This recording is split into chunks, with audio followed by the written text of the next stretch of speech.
Hello, everyone. I am Rex New. I'm a multimedia producer here at RepCap and obviously very involved with managing editor as well.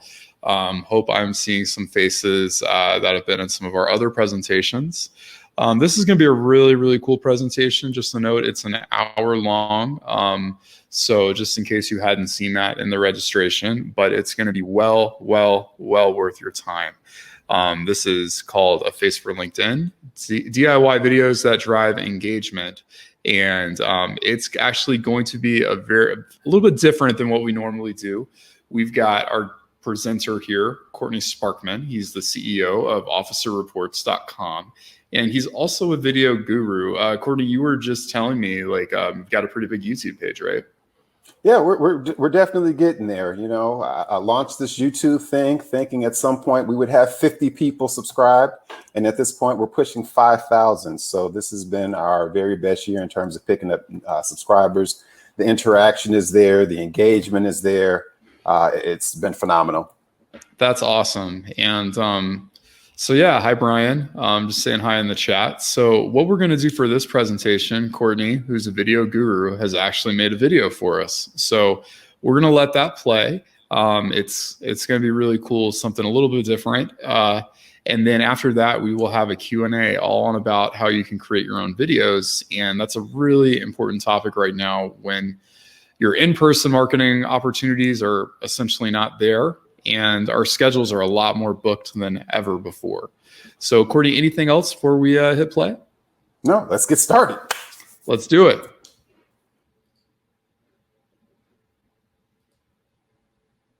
Good afternoon, everyone. Thanks for joining me for my Managing Editor Live webinar on how to boost your engagement on LinkedIn. But before we get started, I wanted to thank Mary Ellen and her team at Managing Editor for inviting me to speak to you today. I hope that we have a little fun and that you learn a little something in the process. Again, my name is Courtney Sparkman, and I'm CEO and founder of OfficerReports.com. OfficerReports.com is a software company that provides software to security guard companies and internal security teams around the globe to help them manage their security teams. When I first started growing Officer Reports back in 2013, I started with the usual business development pursuits, networking, cold calling, and emailing. But none of those avenues yielded the success that I was looking for. So kind of on a whim, I started using blogging and social media to gain attention and hopefully get some traction. And everything just kind of took off from there. After having great success in blogging and posting those articles to social media for several years, I decided to try my hand at posting video to social media and found the magic combination of video and LinkedIn. Since we're talking about video, let's kill this PowerPoint presentation and do some video. As you all know, or if you didn't, LinkedIn currently has over 610 million members, of which 303 million are active monthly users. To make LinkedIn even more attractive, 40% of those 303 million users visit the site daily. And to top it all off, 90 million senior level influencers and 63 million decision makers are actively on LinkedIn as of today. With that being said, in terms of social media networks, LinkedIn is where it's at for professionals or B2B companies. If you are a professional whose goal is moving up the corporate ladder, or if you're a B2B company looking to grow your business, LinkedIn is the place that you go. The only challenge is that with so many people on the platform, it's hard to be seen unless you've got killer video content. So let me walk you through how I create my video content. Let's go.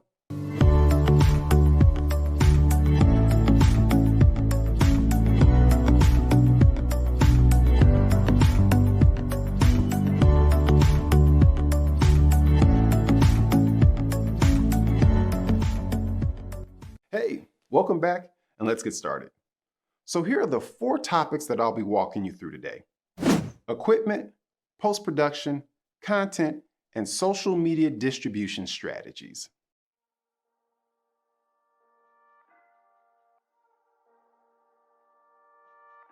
So let's talk about the thing that everybody wants to ask. What type of camera is best for my videos? And the answer is the camera that you have. Way too often, I've talked to people who are afraid to start recording videos because they don't have the right camera. Nowadays, your typical smartphone camera is all that you need to get started. In fact, my very first setup consisted of an iPhone, a phone holder, an inexpensive stand, and a microphone, all purchased off of Amazon. But before we talk any more about video, let's talk about the most important aspect of your video, your audio.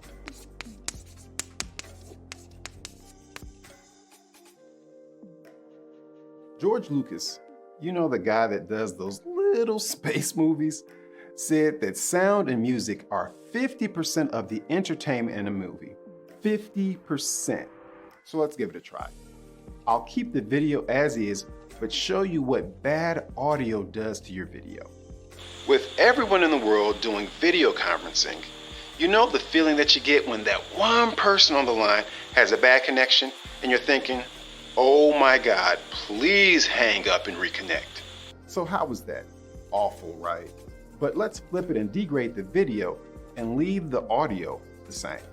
With everyone in the world doing video conferencing, you know the feeling that you get when that one person on the line has a bad connection and you're thinking, oh my God, please hang up and reconnect. As you can see, even though the video is not that good, it is still much easier to keep your attention with bad video than it is with bad audio. With that being said, let's talk about what you need for good audio. When I recorded and published my first video, again, my rig was pretty simple. It was my iPhone, a lightweight tripod, and a Rode Video Micro. Generally speaking, Rode is a good brand for all of your audio needs, ranging from $50 up to several hundred depending on what you need. For shooting videos where the camera is close to you, the Video Micro is an excellent choice that will give you audio that is vastly superior to what you'll get from your smartphone or your camera's internal microphone.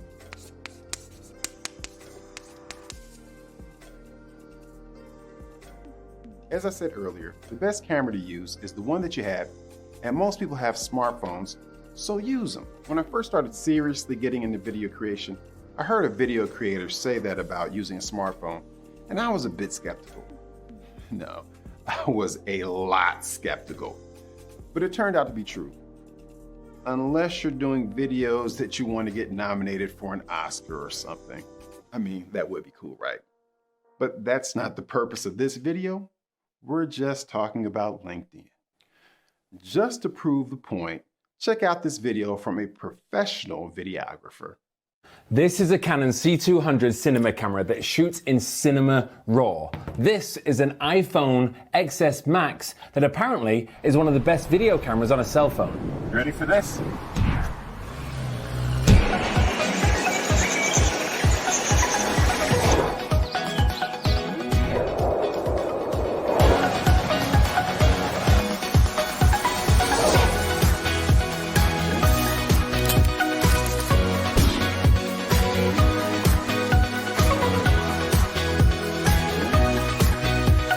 So I stripped this entire camera down, so I just shot with the brain itself and a lens on the front. Now I shot in Canon Cinema RAW Lite, so it is a RAW format that is shot inside this camera, and I shot in C-Log3. Now with the iPhone, what I've done is I shot with the camera app that is built into this, so no extra settings at all. Let's take a quick look at the two different files as they came out of the camera. So this here is the C200 in RAW, then I did a color grade that looks like this. And this is straight out of the iPhone app, and this is what happens when I added the color grade to that. So right off the bat, personally, I am super impressed with how well this did. Now, see what I mean? It's almost impossible to tell the difference. So to keep your budget small, just stick with your smartphone initially. Or if you already have a point and shoot camera or a DSLR camera, you can use that too. Again, when you're getting started, the best camera that you can use is the one that you have.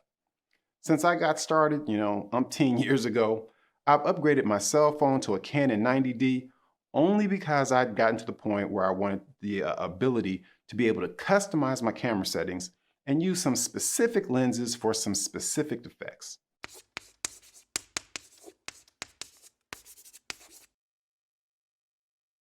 Okay, let's talk about lighting. Where do I even start? There are full courses in film school devoted to lighting. On any film or video production, there are usually half a dozen people focused on lighting. But fortunately for you, I'm not going to make you go through years of the trial and error that I went through to figure out the most important points for lighting, of which there are two. The first is three-point lighting, and the second is diffusion.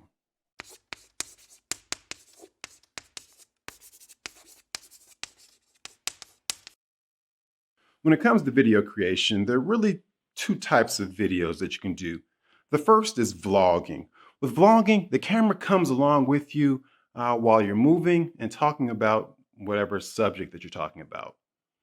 With vlogging, you're kind of at the mercy of the lighting and the environment that you're recording in. This would be an example of vlogging. The second style is the locked off type of shooting that you would be doing from your office or your home office. In this style of shooting, you can completely control the lighting in your environment, which can give you a much more dramatic video. A vast majority of B2B videos are shot in the locked off style. This style of shooting is used for providing commentary on any given topic. It's great for product tutorials or providing information about your company, as well as doing interviews with other people, which I absolutely love.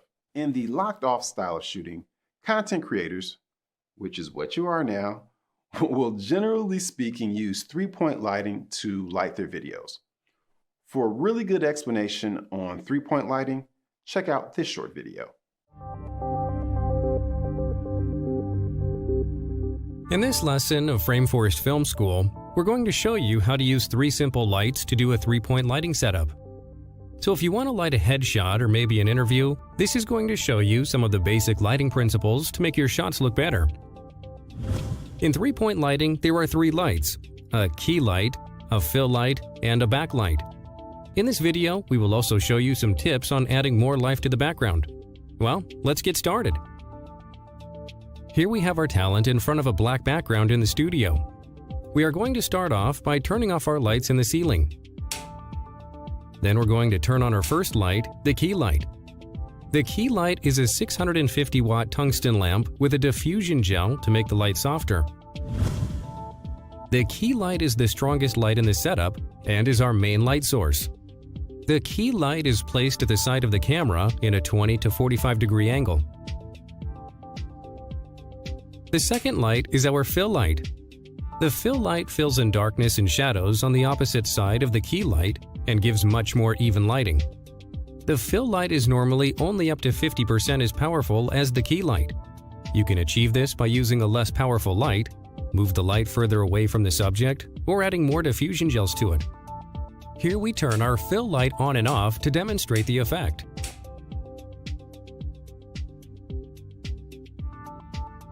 The last light in the three-point lighting setup is the backlight.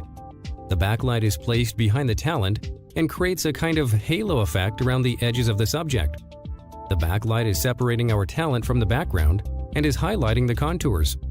Here we turn our backlight on and off to demonstrate the effect. So this is the three basic steps in creating three-point lighting. But in addition to the three lights to light your subject, you can also light up the background to it to make the picture even better. So what we're going to do here is add a bright 2 kilowatt tungsten lamp with a colored gel on it to make a splash of color on our black background. So here you can see now we added a little bit of blue color behind her. By using the barn doors on the lamp, we can kind of shape it into a shaft of light, which is a cool effect.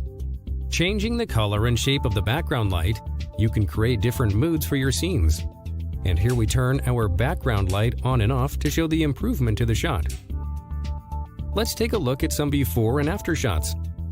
So this was our talent with just the natural room light from the ceiling. And this is after.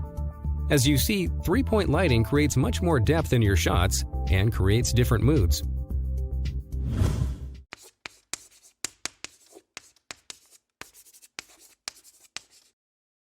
Next, let's talk about diffusion. Diffusion is just a fancy term for making light softer or more appealing.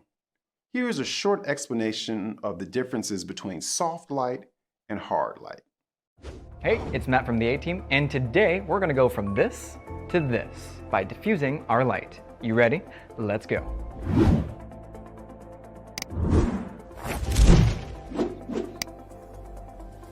Last week we talked about light placement. This week we're going to talk about light quality. That refers to the brightness, specular highlight, and the shadow roll-off. And this is all done by modifying your light.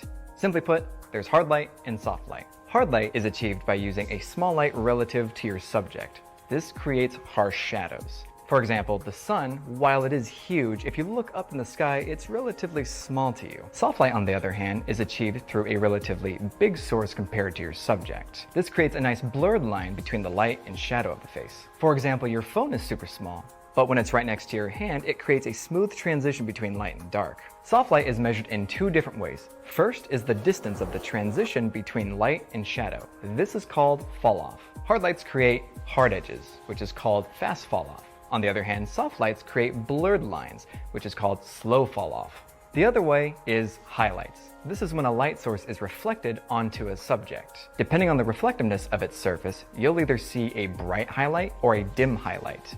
And usually, the softer the light, the softer the highlight will be. Overall, a soft light is more preferred over a hard light because it simply looks more pleasing to see on a subject. Some lights are naturally... So the next setup we have is a softbox, specifically a Light Dome 2.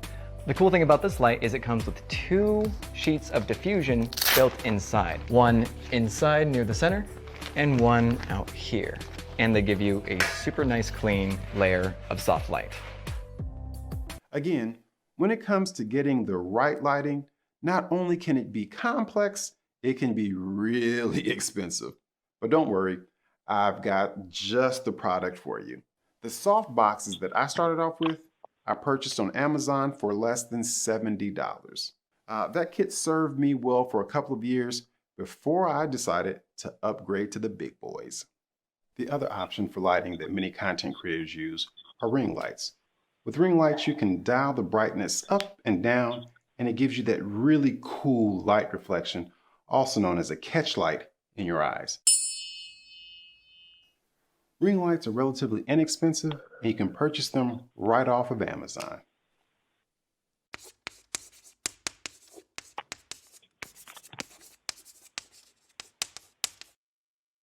Now that we've talked about some of the equipment and how to capture your video, let's talk about how to get that video out of your device and onto your preferred social media platform. In this case, LinkedIn. Generally speaking, I guess you could export your video file from your device and upload it directly, but you'd be missing out on an opportunity to take your video from good to excellent. In order to get to excellent, you'll want to take your video and import it into some video editing software. And there are dozens of different brands of video editing software. If you ask a professional video editor what video editing software they're using, you'll probably hear many of them tell you something like Adobe Premiere Pro. Adobe Premiere Pro is a very robust video editing software, but I can't recommend it for beginners. There's way too much going on there to easily do what you need to do to get a video published. But if you're an Apple Mac user, your computer probably already comes with a really good video editor in iMovie. It's not as sophisticated as Adobe Premiere Pro, but it definitely has the functionality to get your videos to level 10. For you Windows users out there are a lot of options, none of which I have too much experience with, other than Camtasia. Camtasia is pretty similar to the video editing software that I currently use, which is ScreenFlow. As a software company, we needed a way to capture and show how to use our security guard management software, which ScreenFlow did magnificently. But I soon learned how easy it was to not only do screen captures, but to also edit and create really good looking videos. So let me show you exactly what it means to edit a video. Let's take a sample video and import it into ScreenFlow. Hey everyone, this is my first sample video, and it's and it's going to be incredible. How'd that sound? Okay. I'm so happy to be here. If you're a security guard company and you're looking to improve the quality of service you provide, check out officerreports.com. Okay, using the poll on the left, you're right. What intimidates you the most about the whole video creation process? Again, use the poll.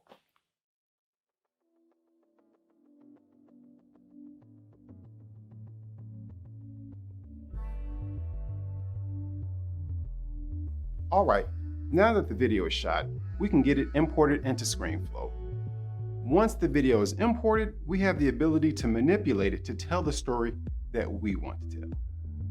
The first thing that we'll want to do is remove any dead air from the video, and then let's remove any bloopers and any other parts that don't sound or look too good. All right, let's go ahead and add the sample video. All right, import it into the timeline, and here we are. Hey everyone, this is my first sample video, and it's going to be incredible. How'd that sound? All right, not the cleanest video, so let's clean it up a little bit.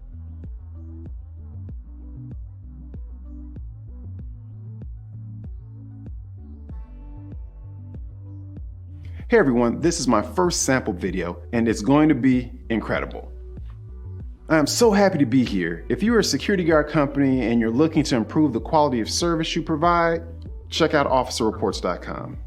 And that's what we have after our first edit. Second, let's insert an intro video. For a cool intro video, just jump on over to Fiverr and choose an intro video gig. For now, I'll just insert one of my company's intro videos into the sample. All right, let's go ahead and add that video intro.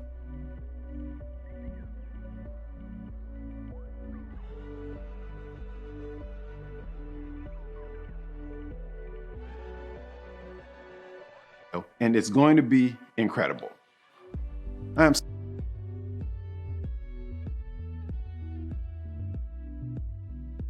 All right, we've added our video transition. Let's see what it looks like. Hey everyone, this is my first sample video, and it's going to be incredible.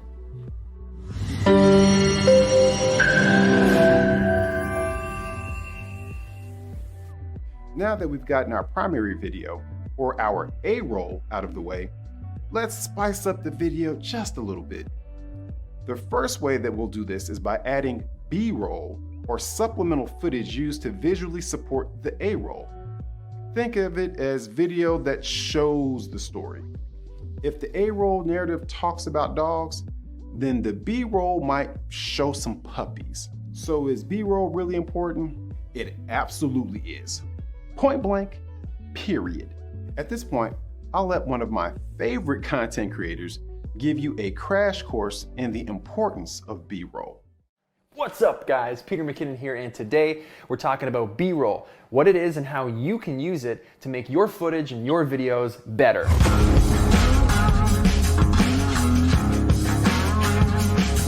What is B-roll? B-roll is alternative or supplemental footage that you can use to cut on top of your main angle. So if this frame was my main angle, I could use B-roll to overlay and cut on top of this shot anything I want to make something more interesting, to tell a point, to bring you in a direction that I want to bring you into, or simply to just cover up the fact that this is my face rambling for the next 10 minutes, because let's be honest, I tend to do that. So to start, as an example, I'm going to use the vlog. A lot of vlogs I start with a cinematic sort of intro, using B-roll shots to kind of tell the mood, portray how I'm feeling that day, where I am, what the weather's like, and it kind of sets the tone for the episode. So let's say I'm gonna go do a photo shoot in a forest. We're gonna start the vlog off in my car, but I'm not gonna use any B-roll. This is what that would look like. What's going on, everybody? We are outside a really cool forest right now that has some awesome light. So we're gonna pack up our gear, we're gonna go inside and shoot, light off some smoke, get some cool B-roll, and yeah, we're gonna go do that right now.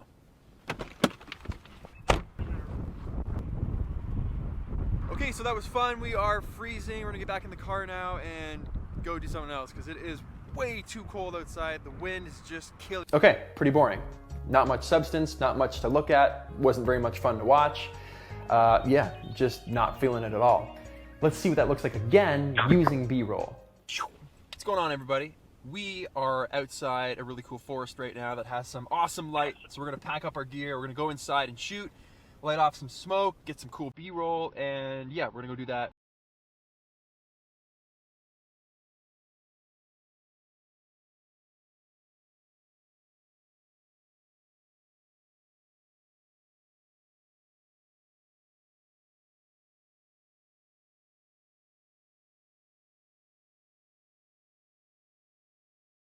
Okay, that looks a lot better.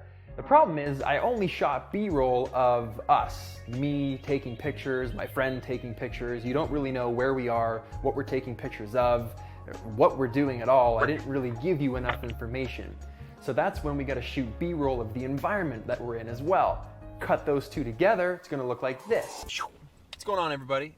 We are outside a really cool forest right now that has some awesome light. So we're gonna pack up our gear, we're gonna go inside and shoot, light off some smoke, get some cool B-roll, and yeah, we're gonna go do that right now.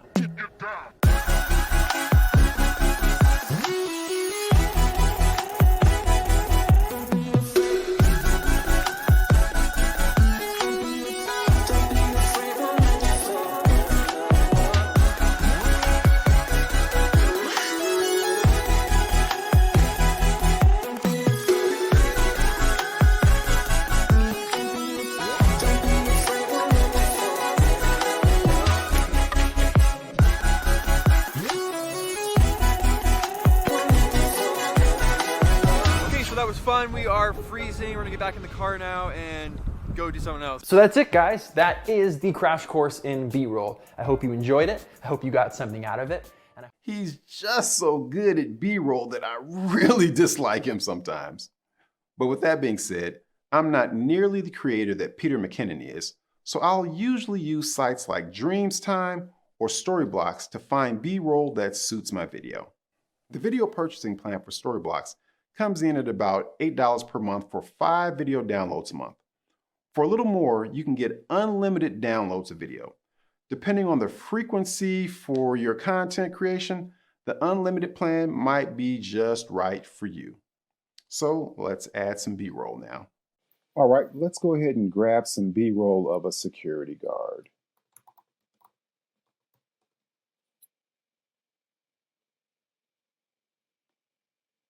This one looks like it should do. And download that, and we'll go ahead and import that into our sample video. All right, let's go ahead and add that B-roll.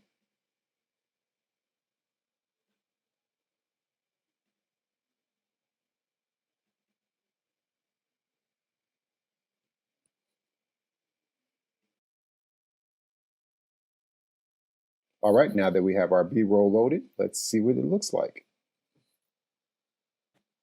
Hey everyone, this is my first sample video, and it's going to be incredible.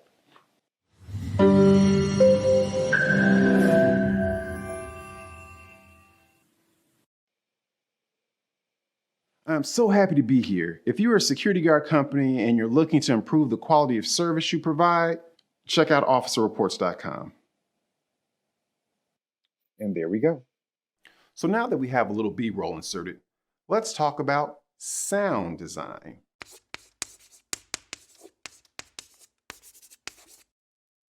In my videos, sound design really takes two forms: the music that gets inserted into the video, and two, the sound effects that are used to accentuate the video. When we start talking about adding music to your videos, please refrain from adding your favorite top 10 songs to your video. Doing so will definitely land you in trouble legally and could get you banned from certain social media sites like YouTube. If you're thinking, yeah, I'm nobody, the artist will never know that I copied their song. They'll know. Believe me, they'll know. Been there, done that.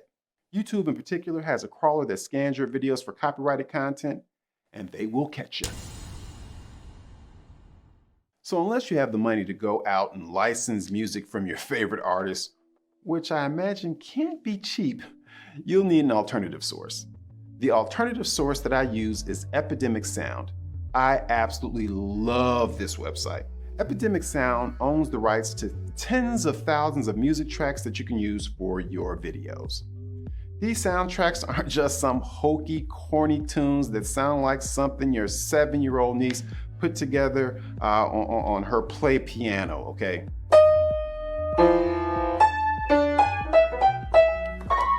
And the good news is, a subscription for Epidemic Sound for non-commercial use starts at about $15 per month. So let's go in here and grab a quick track. All right, let's go ahead and grab some music. Feel like some alternative hip hop today. Let's download it. And go ahead and get that inserted into our video. Now that we have our music selected, let's go ahead and insert that into our video. All right, now that we've got our music added, let's see what we have. Hey everyone, this is my first sample video and it's going to be incredible.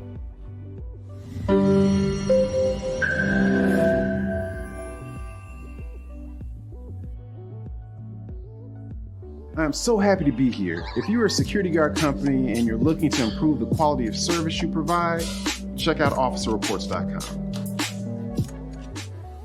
Okay, so now that we have our music out of the way, let's throw in our sound effects. Sound effects can be used to add a little audio bling to your B-roll or your A-roll. Of all the things that you will do to your video, people would notice if you didn't add sound effects, but when you do add them, it adds to the kind of overall video experience of your content. Had to check if the mic was on. So where do we get these sound effects for our sound design? Did you hear the ticking of the clock? That's sound design, and I get my sound effects from Epidemic Sound. So not only can you get your music from Epidemic Sound, but you can also get all of your sound effects. For our sample video, let's add a little explosion in the video. Boom. All right, let's find a quick explosion.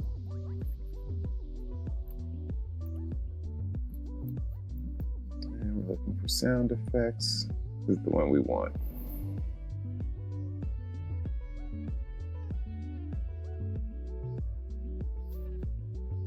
Let's go ahead and get that inserted. All right, now that we have our little sound effect added, let's see what we have with it all put together. Hey everyone, this is my first sample video and it's going to be incredible.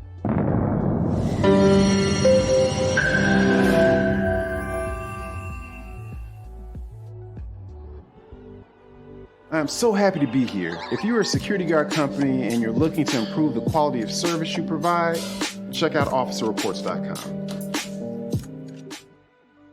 Very nice. We've gone through most of what it takes to create your video, but I want to circle back to, I guess, what could have been the first part of this webinar: set design.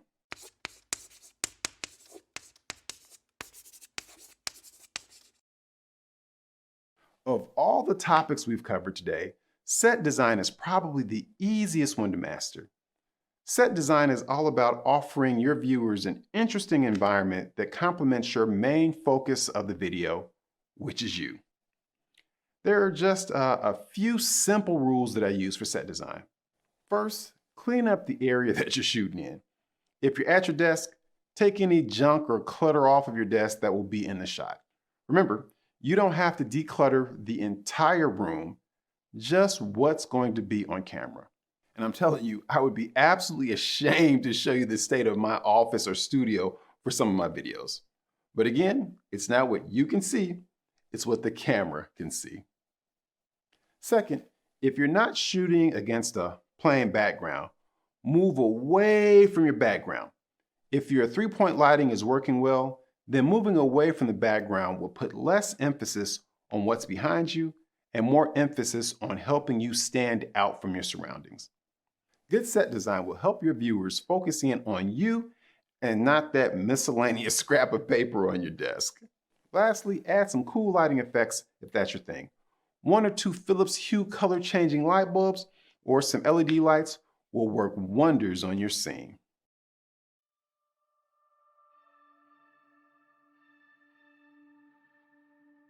All right, we've gotten through all of the hows. Let's talk about the whats. As in, what the heck should you be talking about? Generally speaking, if you're posting video to LinkedIn, it's going to be or should be business or professional content. If you're posting videos of your cats, wrong platform, really wrong platform. I guess unless you're in the business of selling cats, I'll have to think about that one. What I found is that the content that is most viewed is content that either answers a common question that exists within your industry, controversial content, or content about some current or relevant event in your industry. When you're developing content ideas, your inspiration might come from anywhere. My ideas usually come from some conversation that I've had with a customer, an industry expert, or an article that I've read somewhere. Here's one idea for you. Do you have competitors in your space? I'm sure you do. So go out and check out the most recent content that they're putting out and look for their most liked video or blog post or whatever. Once you found it, do a video on that content, but put your spin on that topic and distribute it to your network. The other thing that you have to have is a place to jot down all the content ideas that you come up with. Maybe it's the notepad on your computer or smartphone, whatever it is, make sure that you are able to easily access it when you have one of those genius ideas. Note. When you add that note, be sure to add as much detail as possible along with the source of your inspiration. I've had a couple dozen genius ideas that went down the drain because when I wrote down the video idea, I wrote down this short 5-word description. Video about hiring. What is that supposed to mean? Why didn't I add more details? Oh my God. The next tip is make sure that you are posting consistently.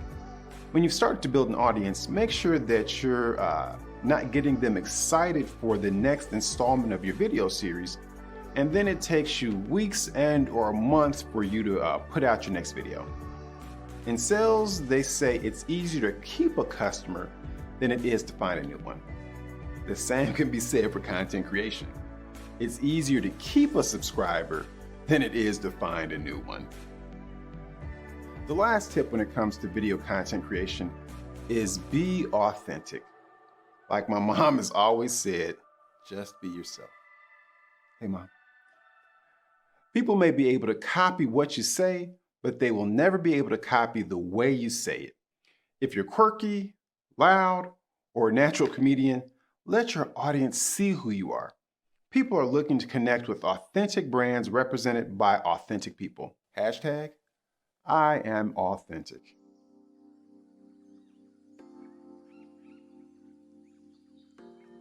Wow, we've covered just about everything that you need to know to get ready to upload that video. So here are a couple of things that you need to keep in mind when you're ready to upload your video. Number 1, LinkedIn does not support .mov files. I learned that one the hard way after about 3 weeks of not being able to upload videos. It was a disaster. Number 2, the maximum file size that you can upload is 5 gigabytes, while the smallest file size is 75 kilobytes. Number 3, the maximum video duration is 10 minutes and the minimum duration is 3 seconds. Generally speaking, I try to keep my videos between 3 to 7 minutes. I've seen lots of best practices numbers thrown around, but your best bet is going to be trying different length videos and see what gets the best response from your network. If you have a video that's extremely long, think about cutting it to, a couple of minutes and then uploading that snippet to LinkedIn. And number 4, and lastly, don't forget to post your videos to the groups that you're part of on LinkedIn. It's really the easiest way to get engagement and to start building your followers and contacts. So that's my formula for creating better engagement on LinkedIn through video. If there are any questions, please feel free to ask at this time.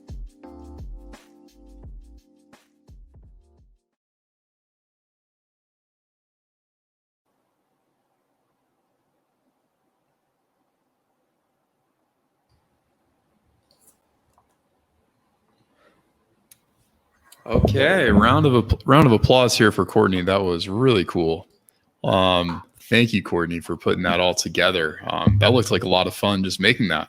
It was a blast. It's probably the most involved video that I've done, but I mean, I had an absolute blast putting it all together. Right, and I was just thinking about growing up. I went to film school, and making movies and things like that as a kid. It's a lot easier now. People don't know how good they have it. I used to edit my videos like you'd have 2 VCRs. You've got the camera.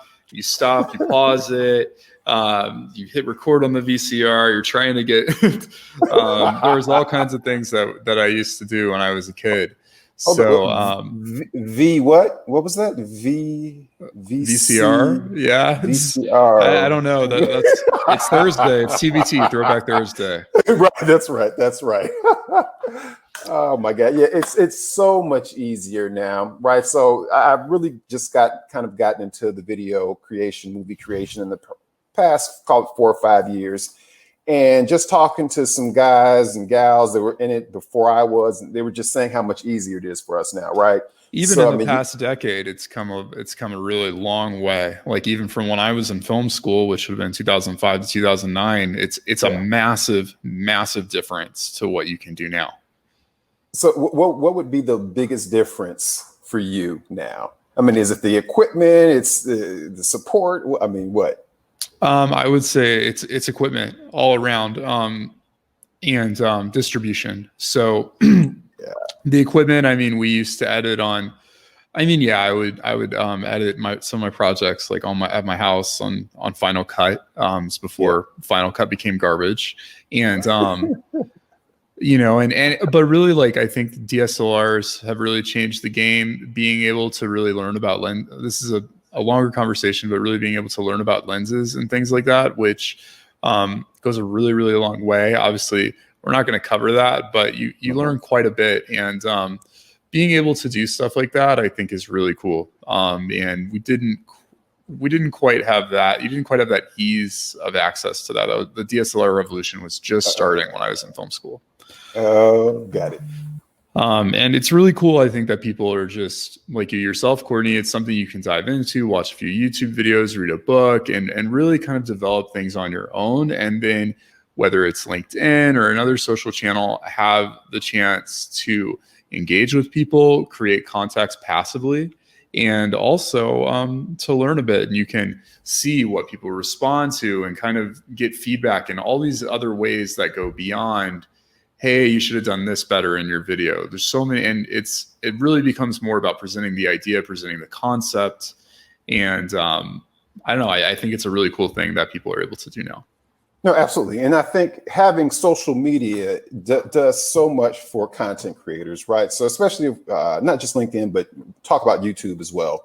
So during the video, I mentioned that, as a creator, what you're going to have to do is you're just going to start creating and pushing stuff out, pushing out your content, because you don't really know what people are going to take to, right? So you push it out. And then as people are watching and engaging, you can see, right? It'll show you, oh, this many people viewed your video. This many people left the video after 2 minutes. Or this other video, people watched, 80 or 90% of it. Then you can start seeing the similarities. Okay, when I sit down and do expert interviews, people watch the whole thing. Okay, when I sit down and do a 5-minute video on just myself and how my day is, nobody watches it. So, I mean, the metrics that you can get out of these platforms now, it makes the process so much easier, right? Because as you start to build your audience will kind of engage with you and say, hey, that was a great video.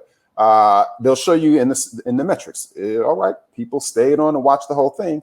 And then what starts to happen is you actually start having conversations with the people watching your content in the comment section, right? Which again, it gives you more ideas about what other content that you might want to do.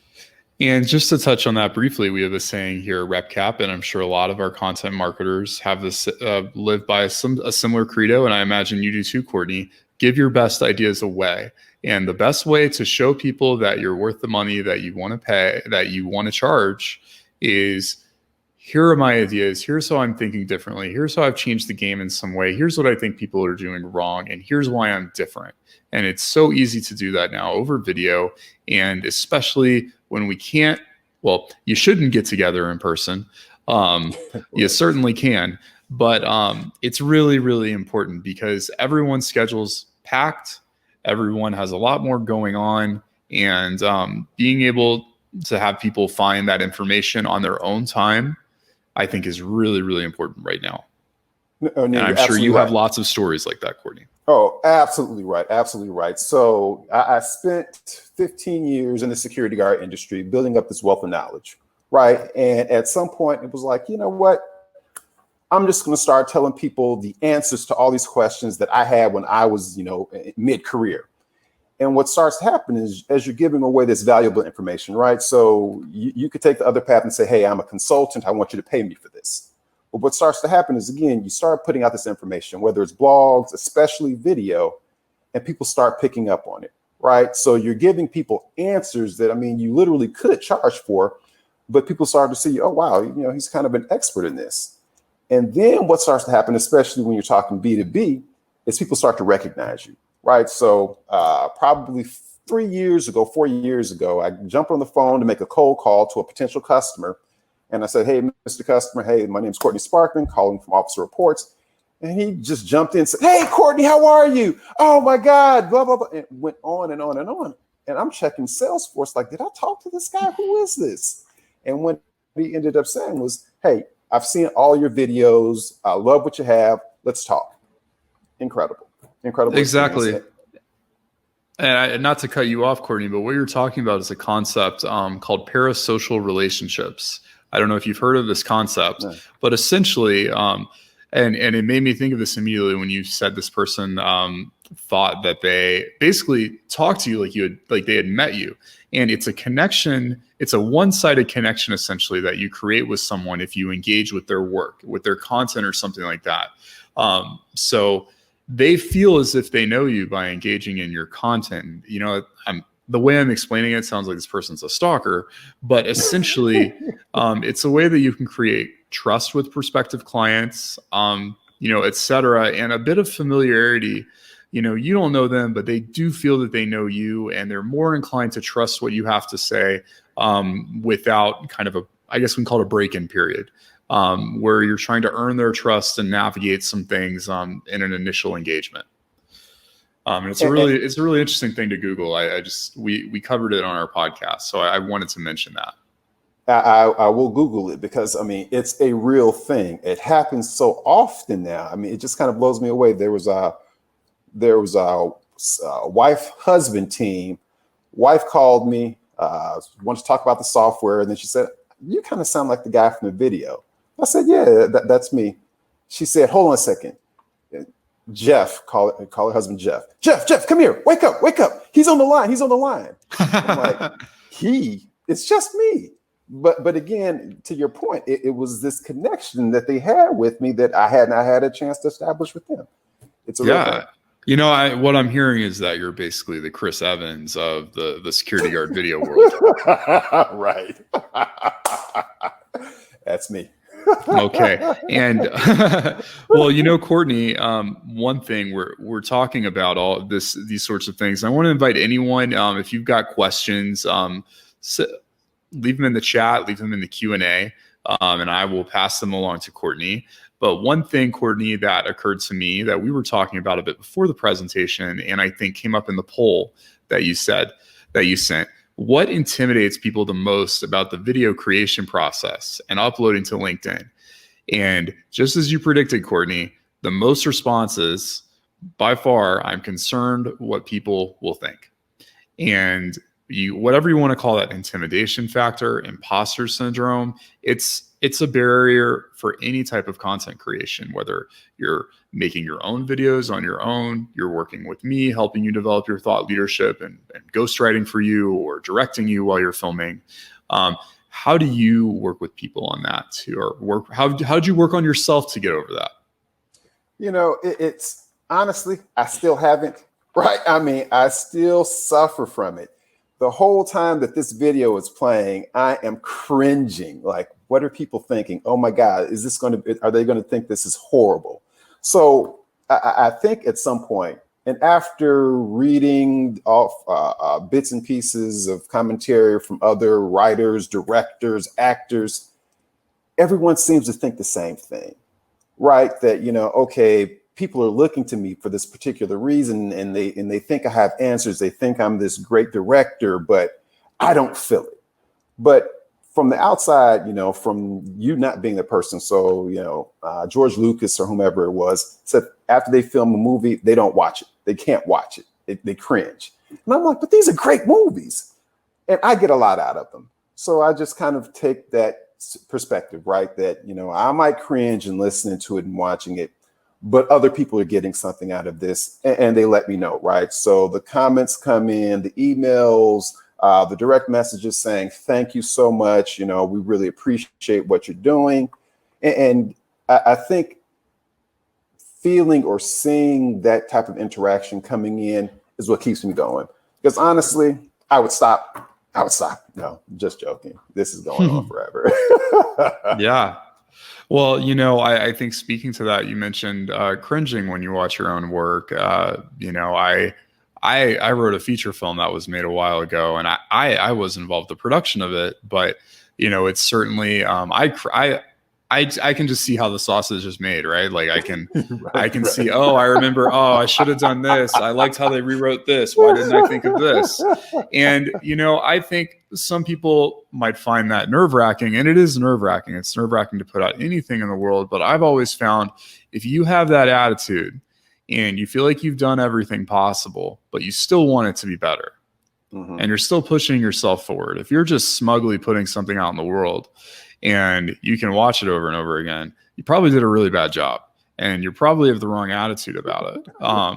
And it's a funny way to put it, but it's something I've noticed. The people who do really quality work, they're always trying to find ways to push themselves. And, you can get caught up in your own head. But I think what you're describing is exactly right, Courtney, that, you've got to think about what you're doing for others as well. And, I told you a thing that I tell myself, and I've told people going into meetings or something stressful is, what I tell myself to get over that imposter syndrome, I say, you're supposed to be there. And that's what I tell myself. This person wants you here. It might be, you might have a lot on the line, but you've been invited to have a lot on the line. And that should give you some confidence that you've got the ability to, get where you're going. And it's the same thing with thought leadership doing these videos. You've got a reason. There's a reason people are telling you potentially that you should do them, or that you think you should do them. You feel like you've got something to say, you've got a voice, and you probably do. And, I think this has been, Courtney, just in general, I think you did a really great job of breaking down the technical side of it as well. And I imagine that's a big intimidation factor too. Yeah, the technical part was really tough, right? So, sorry. So the technical part was probably the toughest part, right? So I've got all these ideas in my head about the stuff that I want to say, the way I want to do it, but being able to apply that and get it applied and out of your head into, into the interwebs, it's a tough part, but there's enough content out there, videos, articles, people just willing to help you, that makes it a lot easier. So when I first started, it was really me doing kind of home movies, home videos, same type of equipment, trying to figure it all out. Did that for probably 6 or 7 months and got to the point I was like, you know what? I'm going to put this out into the world, and did my kind of first business video. And it just kind of took off from there. And I think you're always learning. If you're not always learning, there's a problem. So, exactly. So every time I do a video, I learn something new. And then I said, you know what? I'm going to apply that to the next one. Yeah. So yeah, technically it's tough, but you can get past that. You just have to do. Yeah. And Courtney, one last question before we finish. First, I want to thank everyone for being here. Courtney, again, this was really cool. I really enjoyed it. Thank you. The one thing when you're making you have a business, you're trying to create clients, you've got competition in a business sense, but now you've got competition in a marketing sense. So how do you stop yourself from comparing yourself and your work to that of others? Because I've noticed with people, they can get caught up with things like that. Is that something that happens to you? Not really. So I learned a lesson, a long time ago, right? That you have to focus on your business and do what you're going to do. So this is back in late 80s, early 90s. I sat down with a couple of friends and we were going to start a video on demand business back before there was a Netflix, back before there was an anybody. We were in the process of purchasing these complicated, complex, expensive video servers, right? And we were going to serve this content out to hotels, so forth and so on. And what happened was I remember seeing an article in a newspaper that said, oh, AOL is going to start trying to do this video server thing. And we just stopped. And of course, AOL became nothing almost. And I always look back at that saying, you know what, if we would have just focused on what we were trying to do, we could have been the first Netflix, right? So, and you can talk to people across time, across space, across the globe, they'll tell you exactly the same thing, right? I'm doing something, someone else can be doing it as well, but they won't be able to do it as well as I do it, right? Because I'm me and they can't match me. So really that's what I focus on is, hey, we've got our piece of the pie here. Let's focus on that and just go after it. That's great advice. I love it. And especially if you're making content, don't judge yourself based on others. Judge yourself by meeting your goals, what you want out of whatever it is you're trying to do. Hopefully in this case, LinkedIn videos. I encourage everyone to do them and to hire RepCap to help you. Courtney, anything else? We've got just a minute here. Otherwise, we're going to say goodbye. Courtney, if you could actually, why don't you post the link to your YouTube page in here, into the chat, and that, so that way people can see more of Courtney's videos. They're really cool. Show him some love. Yes, show the love. Mm-hmm. And I will get that posted. It'll take a half a second. But will the chat still be open after we're done? Yeah.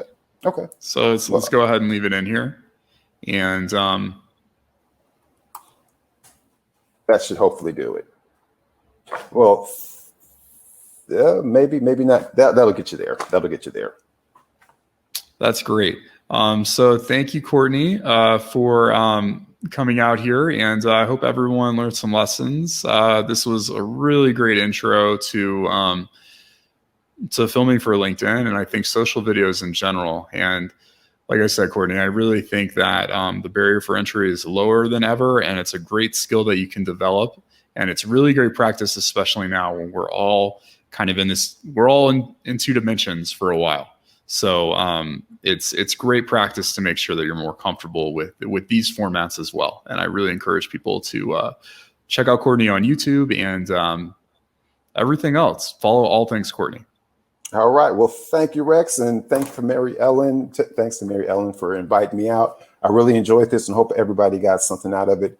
If you need to reach out and want to talk about something, you can find me all over social media. Just Google me. Okay. Thanks again. Thanks, everyone. We'll see you at our next sessions.